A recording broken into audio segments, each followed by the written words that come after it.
The Champions League round of 16 is here, and I will be giving you the script on how it will go down.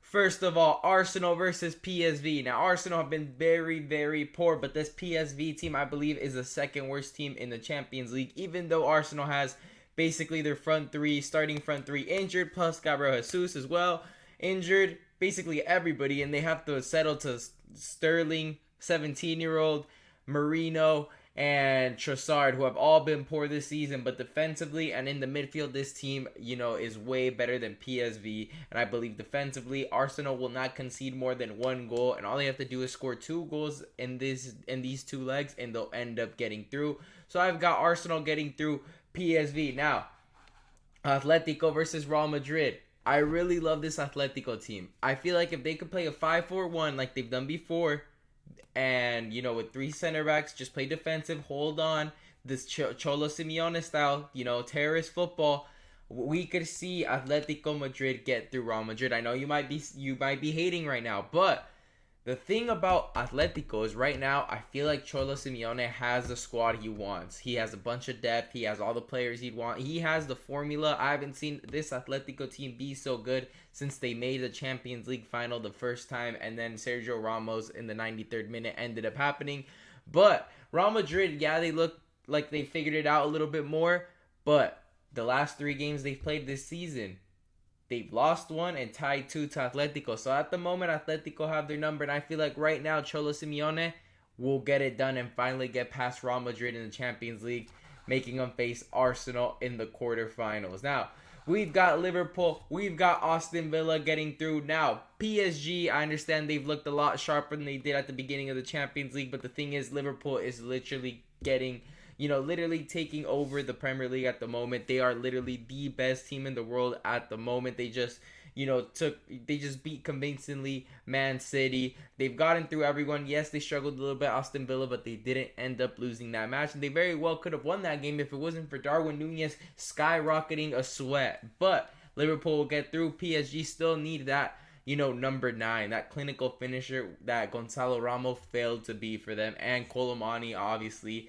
ended up going to Juventus. So I feel like once PSG get their number 9, sorted, they'll be a lot better team than they are right now. But at the moment, they do have some creative wingers, just nobody to serve to, nobody for the wingers to serve to. Now, Brugge versus Villa. I think Brugge is the worst team in the Champions League, and Aston Villa have a genius when it comes to these knockout stages, and Unai Emery, this man loves these type of knockout footballing.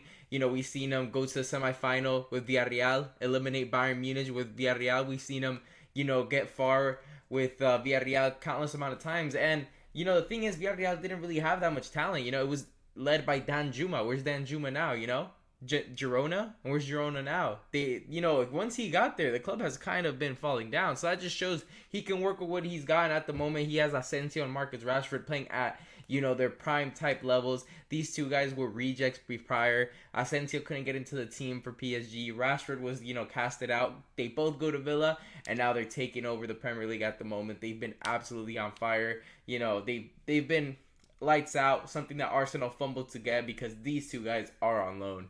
Barcelona will get through Benfica. I understand Benfica kind of put up a fight last time, but if you cannot beat a Barcelona at home, score 4 goals at home and end up conceding 5, that just shows where you are defensively. You have Otamendi, who should be in Saudi right now. Barcelona will get through quite easily. Dortmund versus Lille. I think Lille's one of those teams that as well is not as sharp and isn't one of the greater teams here. And Dortmund on the other side, on the other hand, convincingly got through in the knockout stage. They did very well in their little round of 32-ish. I say not really round of 32, but the little knockout stage before the round of 16. And they convinced me. They have a lot of talent. I see Dortmund getting through and playing Barcelona. Bayern Munich versus Leverkusen. This one's a tough one because Bayern did not convince me at all the way they got through Celtic. Celtic of all teams, it was a last-minute goal from Alphonso Davies.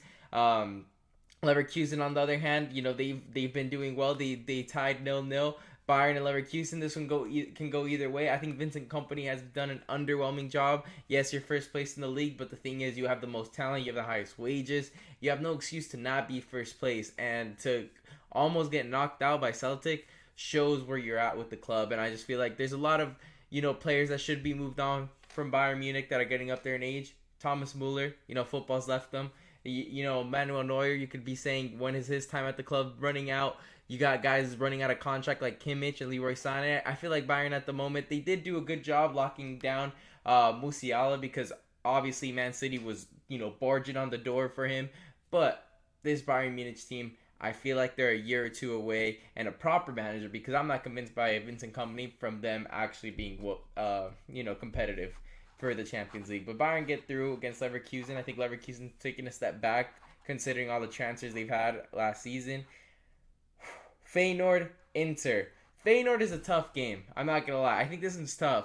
But the thing is, Inter are so solid defensively, but Feyenoord could easily get through. But I'm going to go with them just losing, Santi Jimenez being the difference. They have a lot of creative wingers and great midfield, but they're going to be missing their number 9. I understand they did beat that number 9, ironically, in the previous knockout stage, but Inter is just on another level from Milan. Milan struggling to get into Europe. Inter is in some sort of title race with Napoli. But anyways, back to the top. Arsenal versus Atletico Madrid. I'm going to go Atletico Madrid because Gabriel Martinelli and Saka are going to be coming back this season. Kai Havertz and Gabriel Jesus will not. But these two guys are going to be healthy for the second leg, not the first leg. So Atletico Madrid, are going to pounce on that. Cholo Simeone, I could see him getting a 1-0 smash and grab, against Arsenal. And then second leg, with these two guys coming back from injury, just a 0-0, you get through 1-0. Typical Cholo Simeone, type football, getting through to the next round. Liverpool, Villa. I'm going to go with Villa. Unai Emery has shown he can go to Anfield and get a result against Liverpool. He's shown that at Villa, Liverpool can struggle. This man, I feel like he's going to find a way tactically to outsmart Arne Slot. Arne Slot, yeah, he could win you a league, but he's never actually gotten deep in the Champions League. Unai Emery has with Villarreal. So that's just going to be the difference right there. And Aston Villa will end up in the semifinal. That's going to be the shocker of this Champions League, that Aston Villa end up at the semifinal. Barcelona versus Dortmund. Barcelona will get through. I think Dortmund has a lot of young players, but this Barca team is for real. They have a lot of depth.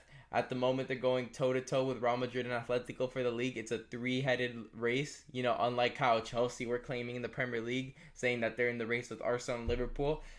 Now, Lamine Yamal after the Euros has been a different gravy. Rafinha's in Ballon d'Or talks. Lewandowski doesn't look too bad.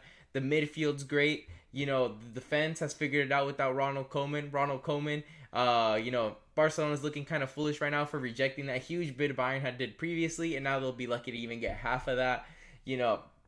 This team is absolutely great. And I'm not a Barcelona supporter. I actually don't like Barcelona, but at the moment, they are with the new manager here that was at Bayern. He is a different type of manager. He's an elite manager, and I can see them getting deep here.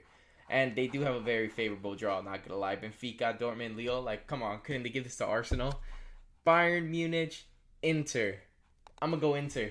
Just on the sole fact, managers. I think these two teams are very well balanced. It's gonna be, a head-to-head. I feel like they're both on the same level, but the difference will be managerial skill. Vincent Kompany versus Inzaghi. I'm taking Inzaghi any day of the week. My man just not too long ago went to a Champions League final. I'm going to go with Inter getting through. Just more experienced manager, smarter manager. It's just all on tactics on this one. It's a chessboard when it comes to Inter versus Bayern. Two giant teams like that. And when you have a rookie like Vincent Kompany, who had literally just relegated his squad and then goes to Bayern Munich of all clubs, it's too big of shoes to be fulfilled, and Bayern should be looking for a new manager. Meanwhile, Inzaghi's going to be like, I'm going to eat you for lunch, man. Gary Neville type Diego Simeone, where he's not even going to shake his hand. He's going to be like, get out of here, lad. If it wasn't for the quality on the pitch, you would be shown levels tonight. Atletico Madrid versus Aston Villa. I'm going to go Atletico. Just from the fact I'm based on talent. I feel like this is going to be an overachievement for Aston Villa. And for Atletico Madrid, like I said, this is probably the best squad Cholo Simeone has had top to bottom since that Champions League that he lost to Sergio Ramos in the last minute. So Atletico Madrid get to the UCL final. Now, Barcelona, Inter. Like I said, this Barca team is just insane. And I can't Stop giving them credit because they've literally done so well. They've embarrassed Real Madrid, in the cup final. They've shown levels to Atletico Madrid. They've done all of this throughout the season. Through the Champions League. When they concede 4, they've scored 5. You got Rafinha playing at Ballon d'Oro level. You've got Lamine Yamal playing at a very great level for his age. You got Lewandowski, who's still scoring goals. The midfield's been figured out. You finally registered Dani Olmo. This Barca team's amazing. But one game. Cholo Simeone finally gets the Champions League this season. I'm telling you right now. Diego Simeone finally gets the Champions League, and it's going to be off some BS. Barcelona are going to have 70% possession. Cholo Simeone is going to have 30%. 2 shots on target. One of them is going to be a goal. They're going to win 1-0. It's going to be a stupid smash and grab, but it's going to be a learning curve for Lamine Yamal. It's going to be and Cubaresi, all these other youngsters at Barca. It's going to be, Balde. Learning curve. You got to learn how to fail before you start winning. And Barcelona losing the Champions League final to Atletico Madrid.